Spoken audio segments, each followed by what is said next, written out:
يستعد مجلس إدارة نادي قلين الرياضي في محافظة كفر الشيخ برئاسة المستشار أسامة حامد رئيس مجلس إدارة النادي للمشاركة في المجموعة العاشرة بدوري القسم الثالث موسم 2023-2024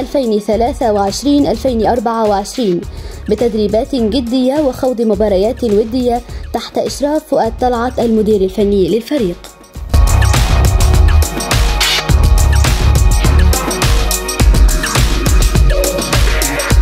والله أنا حابب أشكر أول رئيس مجلس الإدارة اللي وقف في ظهرنا وما تأخرش عننا في أي طلبات طلبناها من حضرته. كل الدعم منه اللي واقف في ظهرنا في ظهر الفرقة، وإن شاء الله الصفقات الجديدة إحنا جبنا عدة صفقات عدت ال 12 لاعب جديد في جميع المراكز. دعمنا فرقتنا كويس بشكل كويس، وإن شاء الله تشوف فرقة كويسة وفرقة محترمة إن شاء الله. والله إحنا دعمنا في جميع المراكز، دعمنا في حراسة المرمى، دعمنا في المساكين، دعمنا في الريد، في الليفت، في النارات، في الحفاظ، في الفراودة، دعمنا في جميع المراكز بجميع اللاعبين، لأن إحنا كان عندنا قوام أساسي الموسم اللي فات وكملنا بالصفقات الجديدة. أنا إن شاء الله بقول لجماهير قلين بوعدكم إن شاء الله إن في فرقة محترمة هتشرف البلد، هترفع اسم النادي إن شاء الله. تعالوا اتفرجوا على فرقتكم وشوفهم وهتلاقوا كل خير إن شاء الله السنة دي من فرقة قلين.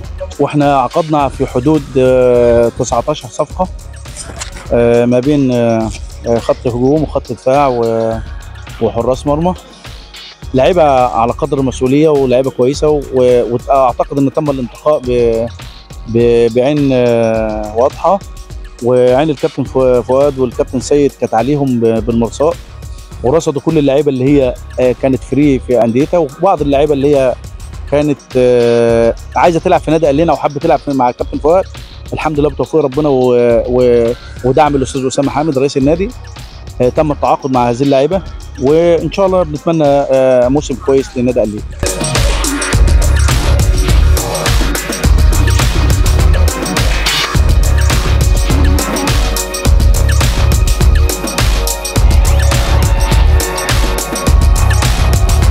الجهاز الفني لفريق الكرة الأول بنادي قلين يضم فؤاد طلعت مديرا فنيا للفريق والذي قاد الفريق للصعود إلى دوري القسم الثالث، ونبيل الشملي مديرا مساعدا، والسيد يونس مدربا لحراس المرمى، وجمال راغب مديرا إداريا للفريق، وعزة راجح وحسن طاحون مشرفين على فريق الكرة، وعوض الله نوار رئيسا لجهاز الكرة. الحمد لله احنا بادئين الموسم من 15/7، وطبعا احنا السنة اللي فاتت كنا درجة رابعة، والسنة دي احنا صعدنا درجة ثالثة، وكان معانا 3 حراس كويسين يعني الحمد لله، بس ما لهمش نصيب معانا في الدرجة الثالثة. كل درجة لها شغلها. طبعا من الدرجة الرابعة معانا ابراهيم من السنة اللي فاتت.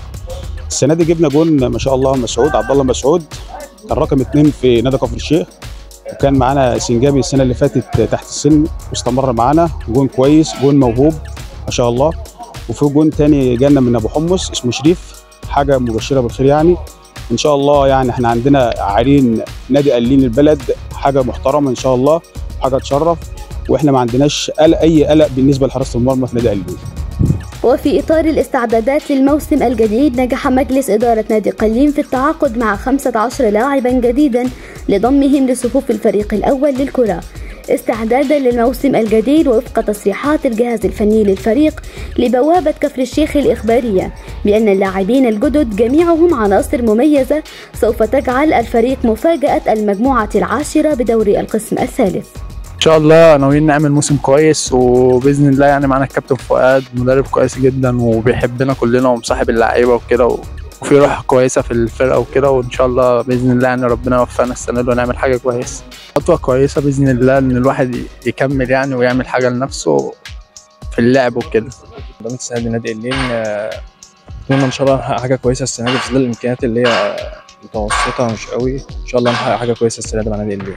طبعا الكابتن فؤاد طلعت مدرب كبير، طبعا ان شاء الله نعمل حاجه كويسه مع نادي قلين السنه دي باذن الله. بغض النظر ان ده بلدي تمام، وانا جايين السنه دي برضو الفرقه لسه صاعده وكده، في عناصر موجوده كويسه، لعيبه محترمه يعني، وقلين طبعا طول عمرها قلين ده القسم ده بتلعب فيه وبتنافس كمان، يعني حته الفرقه تقعد شويه في الدرجه الرابعه دي مش مكانها اصلا، والطبيعي قلين تبقى موجوده في الثالثه وتلعب كمان على المربع وتلعب على صعود يعني. جاي عشان ان شاء الله نفسي نعمل حاجه لبلدي وكده، وفي مجموعه لعيبه محترمه موجوده، وفي عناصر كتير صغيره في السن نقدر ان شاء الله نرجعهم لمكانهم الطبيعي باذن الله، وننافس السنه دي باذن الله لو في امكانيات.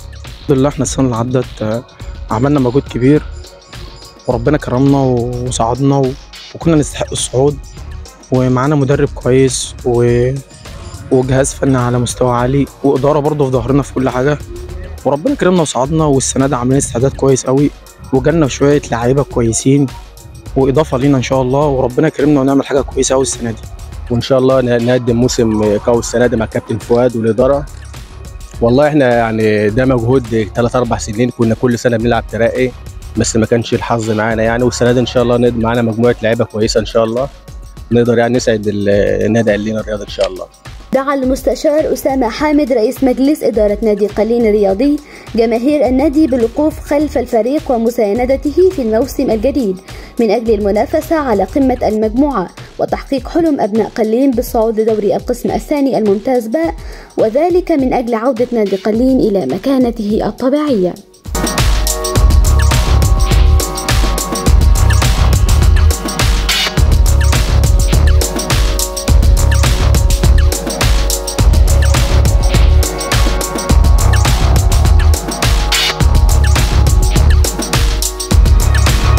مشاهدينا الكرام، مشاهدي موقع بوابه كفر الشيخ الغربيه، طبعا نامل حضراتكم من تغطيه الصفقات الجديده التي ابرمها مجلس اداره نادي قلين الرياضي برئاسه المستشار اسامه حامد استعدادا للموسم الكروي الجديد 2023-2024